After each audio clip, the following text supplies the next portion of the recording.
않았으면 좋겠습니다. 경제를 이해하는 똑똑한 습관. 경제발전소 박연미입니다.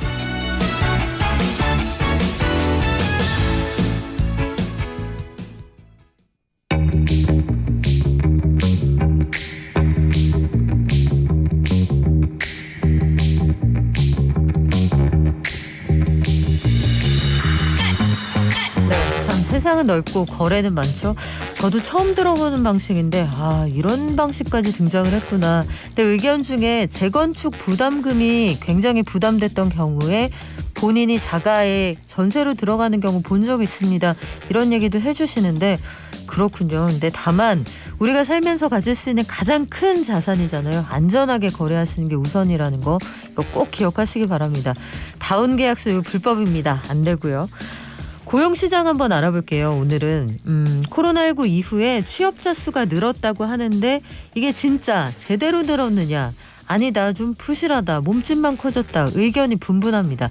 실제 상황은 어떨까요? 경제탐사 따져봅시다. 참세상연구소 홍성만 실장과 알아보겠습니다. 안녕하세요. 네, 안녕하세요. 자, 실장님. 우리 네. 또 새로운 형태로 방송을 하게 되었는데 네. 고용시장도 많이 새로워졌습니다. 달라졌죠. 네네. 최근 들어서 고용의 숫자가 많이 늘었다. 일단 통계부터 전해주시겠어요? 네. 그 통계청이 지난 16일 내놓은 이제 1월 고용 동향에 따르면 1월 취업자 수가 전년 대비해서 113만 5천 명 정도 증가해서요. 약 21년 10개월 만에 최대폭으로 증가했다고 밝혔습니다. 이에 대해서 이제 정부가 고용 상황이 이제 양적 질적으로 뚜렷하게 개선되고 있다라고 했지만은 그에 대한 반론도 좀 만만치 않은 상황입니다. 먼저 이제 고용의 양적 증가보다 질적 하락을 이제 더 큰 문제로 보는 입장도 있고요. 근본적으로 당분간은 고용 회복이 어렵다고 보는 그런 입장도 많습니다. 이게 실제 통계상으로 보면 고용의 숫자가 많이 늘어난 건 사실이란 말이에요. 네. 고용이 완전히 회복이 돼서 그런 겁니까? 아니면 단시간 노동이 많이 늘어서 그런 겁니까? 네, 이 고용이 완전히 회복됐다고 보기는 좀 어려운 상황인 것 같고요. 아무래도 이 기저 효과, 그러니까 지난해 너무 많이 감소했기 때문에 올해 좀 올라갔어도 이렇게 굉장히 크게 올라간 것처럼 보이지만 사실은 그렇지 않다는 건데요.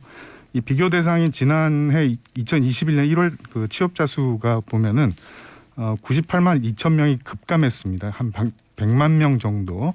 그렇게 이제 일자리가 사라진 건데 그래서 이제 올해 1월에 113만 명이 늘었어도 실제 증가폭은 한 15만 3천 명 정도 수준에 불과한 그런 상황입니다.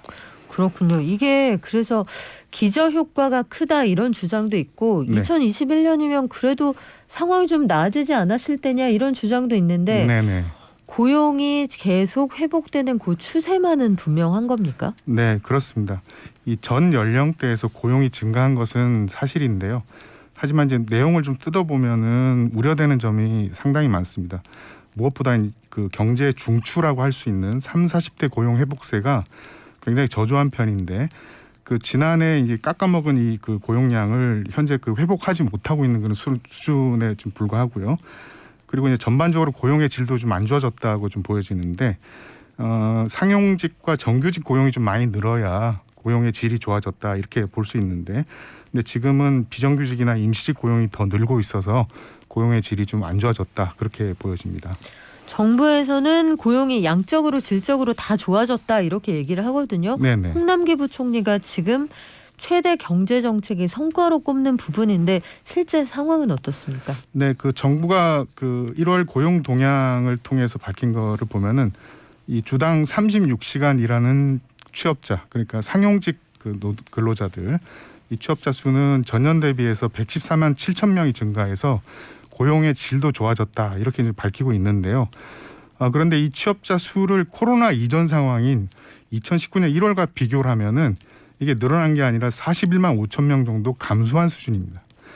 그래서 36시간 이상 취업자는 코로나 이전에 비해서 아직도 많이 이제 모자라는 그런 수준이고요. 반면에 이제 그 36시간 미만 취업자 수는 그 570만 명으로 집계가 되는데요.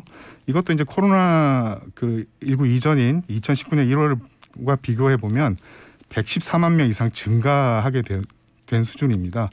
그러니까 올해 1월에 이제 고용 증가라고 하는 것은 코로나 이전과 대비해서는 36시간 미만 파트타이머 이제 일자리가 늘었다는 그런 얘기고요.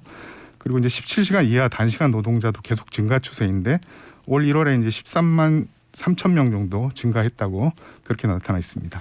이쯤에서 우리가 고민하게 되는 이제 현실적인 문제는 두 가지 같아요, 실장님. 네네. 하나는 정말 이게 완전한 고용 회복이냐라는 근본적인 질문이 될 수도 있는데 네, 그렇습니다. 두 번째는 우리가 이야기하는 진짜 고용이라는 거 그리고 양질의 일자리라는 거 9시에 출근해서 6시에 퇴근하던 옛날 방식에 네, 하루에 8시간씩 일하는 일자리를 기준으로 놓는 게 맞느냐 네, 네. 두 가지 의견이 좀 엇갈리지 않을까 싶기도 하고요. 네, 그렇습니다. 일단 두 번째 문제를 먼저 좀 살펴보면 지금 뭐 고용의 형태나 양식들이 좀 많이 변화하고 있어서요. 그래서 이제 양질의 고용이라는 게 어떤 형태로 우리 사회에 좀 되어야 하는가에 대한 좀 논란이 있습니다. 그리고 이제 현재로 보면은 어쨌든 그 비정규직이나 단시간 일자리가 늘어나는 것도 문제긴 하지만 전반적인 고용 회복이 자체가 좀 어렵다라는 그런 분석들도 많은데요. 최근에 이제 장용성 서울대 교수 이 보고서에 따르면은 우리 경제가 이제 코로나19 사태 2년이 지나서 회복 국면에 놓여 있지만 이것이 이제 고용 창출로 연결되지 않는다라고 그렇게 평가를 하고 있습니다. 최근에 이제 치솟는 물가와 함께 고용 없는 회복이 겹쳐서 나타나고 있기 때문에 상당 기간 이 고용 회복이 더 나아지기 어렵다라는 그런 분석들입니다. 그리고 이제 그 기업에서도 신규 투자 자체가 회복되고 있지 않아서요. 고용 회복이 이제 더 더디다는 전망들도 많이 있는 상황입니다. 지금 말씀하신 것처럼 고용의 회복은 더디거나 네네. 어쩌면 우리가 기대하는 것만큼 나올 수 없을지도 모르는데 네. 반면에 이 코로나 이후에 가장 제가 근본적으로 느끼는 고용시장의 변화는 키오스크 같은 게 아주 빨리 급속히 확산이 되고 있다는 거예요. 네네. 주문받는 분들이 안 계시고 단추 누르세요 이런 데들이 되게 많이 늘었잖아요. 네, 그렇습니다. 우리가 이야기하는 그 고용 회복의 길이라는 게 예전 방식 그대로 목표를 설정하는 게 맞나 저는 요새 그런 고민도 들더라고요. 네, 상당히 이제 고민들이 많은데요. 그래서 이제 뭐 새로운 이제 신규 산업을 좀 창출을 하거나 아니면 이제 생산성을 이렇게 보다 좀 증가시키는 방식으로 해서 그 고용이나 일자리를 좀 회복하는 그런 방안들이 있고요.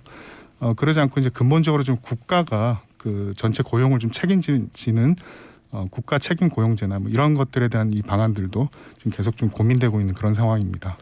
우리 항상 나오는 이슈 중에 하나가 또 그런 것도 있잖아요. 아니 인구가 줄었다. 네. 인구가 줄었기 때문에 연령별로 일자리가 늘어나거나 줄어드는 거 아니냐 이런 이슈도 있는데 네네. 실장님은 어떻게 보세요? 네, 그 청년들 그 수가 이렇게 좀 줄어들고 있어서 과거에 이제 청년 고용률이 이제 그 낮아져서 이제 문제가 됐는데 이게 이제 그 청년층 수 자체가 이제 줄어들면서 이 고용이 좀 회복되는 그 양상들을 보였거든요.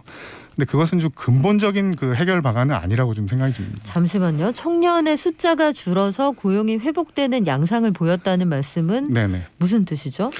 원래 이제 일자리 수가 예전에는 그 예전에 비해서 줄어들었는데 그것만큼 일자리 수 감소폭보다 네네. 인구의 감소폭이 더 컸다. 네네. 그래서 결과적으로는 플러스 마이너스 했을 때 일자리가 늘어난 것처럼 통계상으로 보인다 이런 보였다. 말씀인가요? 그렇습니다. 네. 그렇군요. 이게 인구 문제 그리고 산업 구조의 변화 문제하고 아주 밀접하게 엮여 있어서 참 단순히 말하기가 어려운 것 같아요. 네. 네, 국가가 해야 되는 역할 얘기하셨는데 또 예산 얘기 우선순위 얘기 나올 거라 요거는 무의 단면처럼 단칼로 잘라서 말하기 어렵습니다. 다만 저희가 고려할 수 있는 모든 사안을 최대한 객관적으로 다양하게 알려드릴게요. 지금까지 참세상연구소 홍성만 실장이었습니다. 고맙습니다. 네, 감사합니다.